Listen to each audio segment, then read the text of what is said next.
I am not saying you should go and propose to a man. Let me read that again. I am not saying you should go and propose to a man. With that said, you may be in a situation similar to Chrissy's. You're in a relationship that's merely more like a layaway plan, subject to cancellation at any time.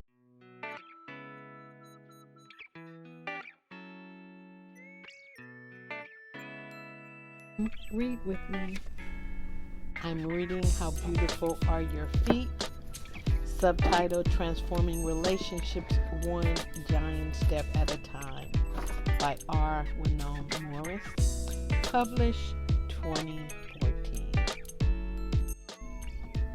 2024 is a leap year. February 29th was leap day. Of course, I'm going to read the chapter from my book that talks about leap year and leap year shenanigans. If you are a believer, a single young lady, a single black mom raising daughters, if you are in a situationship or a relationship that's starting to feel like a situationship, this chapter is especially for you. What's up, y'all? It's Coach Roberta, your friendly disruptor and soul coach. Chapter 11. It's Ruth, sir, she answered. You are responsible for taking care of me, so please marry me. That's Ruth 3, verse 9, GNT version. Will you marry me? Leap year occurs every 4 years, and when it does, February stretches from 28 to 29 days. Here's a little more to think about. The reason for leap year is to compensate for the 365 days, 5 hours, 48 minutes, and 46 seconds it takes for the sun to orbit around the earth. Thus, the extra day every 4 years keeps the calendar year and the solar year in sync with each other. 2. Insurance companies can refuse to accept February 29th as a legitimate date. 3. Some computer programs don't acknowledge February 29th. 4. Facebook initially wouldn't allow people to use February 29th as their birthday, though that's changed now.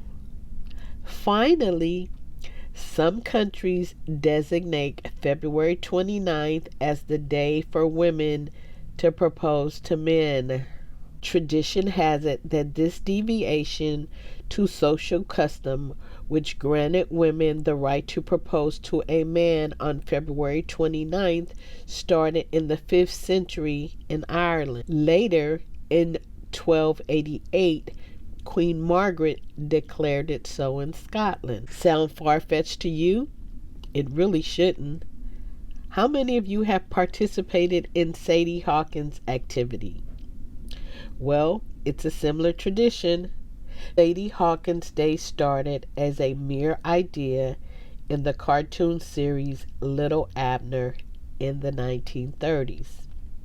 Soon, it became a hit.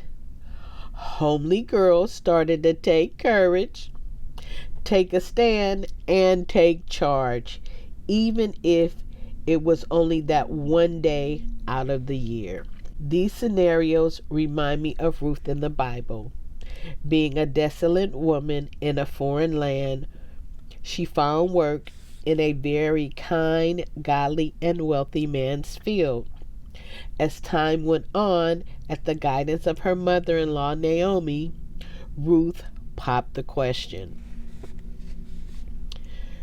So Ruth went to the threshing floor and did just as her mother-in-law had told her. When Boaz had finished eating and drinking, he was in a good mood. He went to a pile of barley and lay down to sleep. Ruth slipped over quietly, lifted the covers, and lay down at his feet. During the night, he woke up suddenly, turned over, and was surprised to find a woman laying at his feet. "Who are you?" he asked. "It's Ruth, sir," she answered. "Because you are a close relative, you are responsible for taking care of me. So please marry me." That's Ruth 3, 6 through 9, the GNT version. This account goes on to indicate that Boaz was flattered that Ruth selected him over others, young and old men alike, being a woman of impeccable godly character. He also acknowledged that he already knew he was positioned to marry her, except that there was another closer relative that had an option first to wed her according to the cultural practices in place during that time. That's Ruth 3, 12 through 13. The point is this: Ruth took initiative to move the needle. You may recall a reality celebrity did this. By the way, this is not an endorsement of reality TV, nor is it an affirmation or criticism of the people mentioned. I am merely illustrating. Chrissy of Love and Hip Hop publicly proposed to Jim Jones. It was pretty disastrous, if you ask me. However, I do believe her actions were a catalyst for what happened next. Some months later, her longtime boyfriend finally proposed to her. I am not saying you should go and propose to a man. Let me read that again. I am not saying you should go and propose to a man.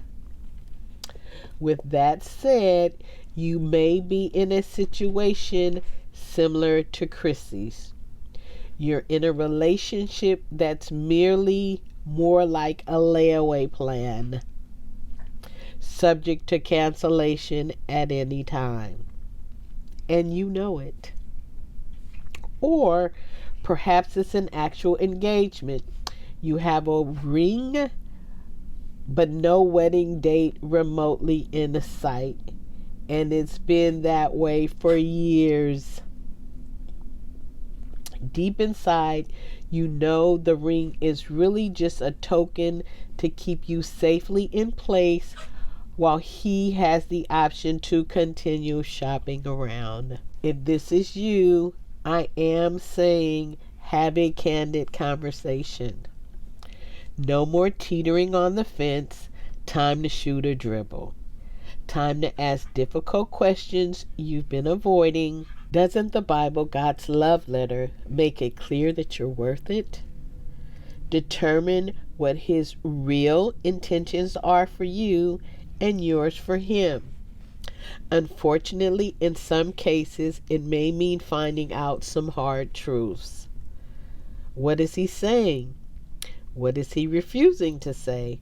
Whatever the outcome, make an honest decision and take action. If it's time for you to move out and move on, do it. Call to action. Take a leap of faith. Do what needs to be done. This much is sure. Wherever you land, God will be there with you and for you. Scripture tells us even if we make our bed in hell, he'll be right there with us. That's Psalms 139, 7 through 12, King James Version. He never leaves you or forsakes you. That's how much he loves you. Thanks for joining this segment of Read With Me. Be sure to like, subscribe, comment, and share. So you may have noticed my voice sounds a little different. I am a bit nasally. I have been under the weather for the past couple of days. I'm getting ready to finish my medicine ball and have some throat lozenges. But, beloved, I would that you prosper and be in good health, even as your soul prospers. Until next time, this is Coach Roberta, your friendly disruptor and soul coach.